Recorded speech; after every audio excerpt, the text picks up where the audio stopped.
We've already talked about how to create insert and send effects, but we still haven't talked about the effects themselves.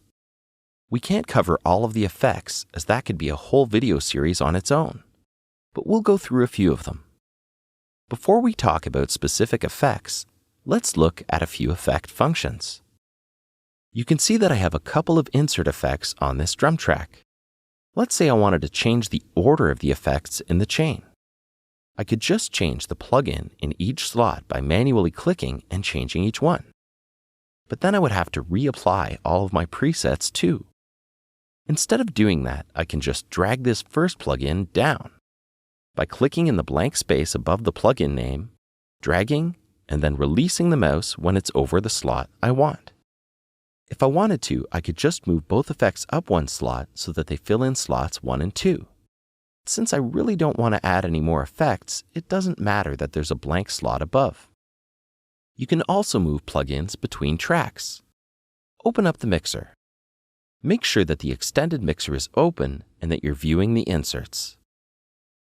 Let's move this reverb to another track. Just click and drag, and then release the mouse when it's over the slot you want to move the plugin to. Most of the time, you'll probably want to copy the plugin instead of just moving it. To copy a plugin, just hold down Alt or Option when you click and drag. You can make as many copies as you want. This is great when you want to quickly apply a certain type of effect to a bunch of tracks. Let's open up an effects window. Click the E button on this reverb plugin here. There are a couple of buttons that are along the top of every plugin window. The first button is the power button. This turns the plugin on and off. The second button is the bypass.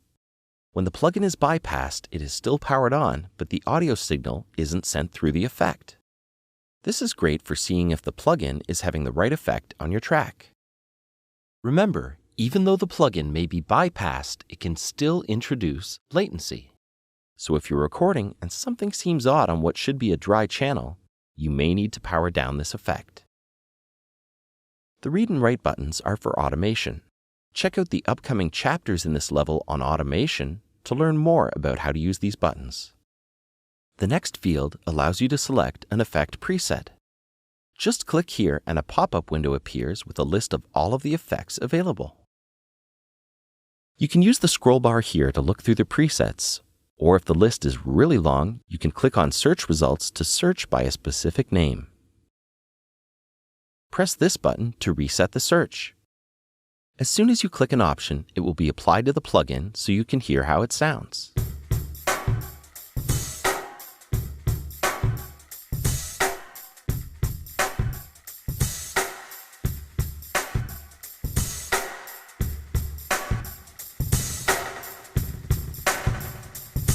If you really like or dislike any of the presets, you can rate them using the rating filter.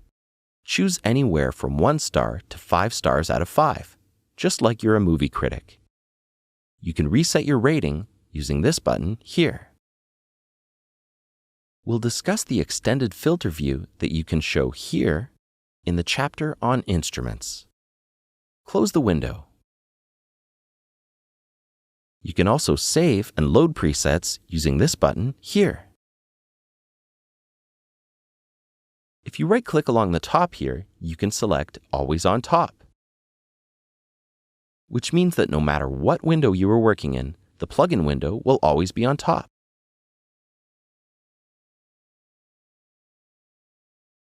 To make it so that plugins default to always being on top, go to the Preferences menu and look under VST and then Plugins. Make sure that Plugin Editor's Always on Top is checked. Now any plugin I create defaults to Always on Top. There are a couple of plugins that have special buttons not found on every effect. VST Dynamics is a great plugin that combines a gate, compressor, and a limiter all in one. One really neat thing about this plugin is that you can change the order of these devices within the plugin. To do this, just click on the button in the bottom right called Module Configuration. Now you can't put them in any configuration you want, mind you, but the fact that you have more than one option is amazing. Now let's look at another plugin with something special on it. The Stereo Delay plugin has a feature called Sync. Instead of manually entering a delay time, you can use Sync to lock the delay to the project tempo. Because this plugin has two separate delays built into it, you can create some really cool effects by messing around with both delay times while Sync is on. Cool.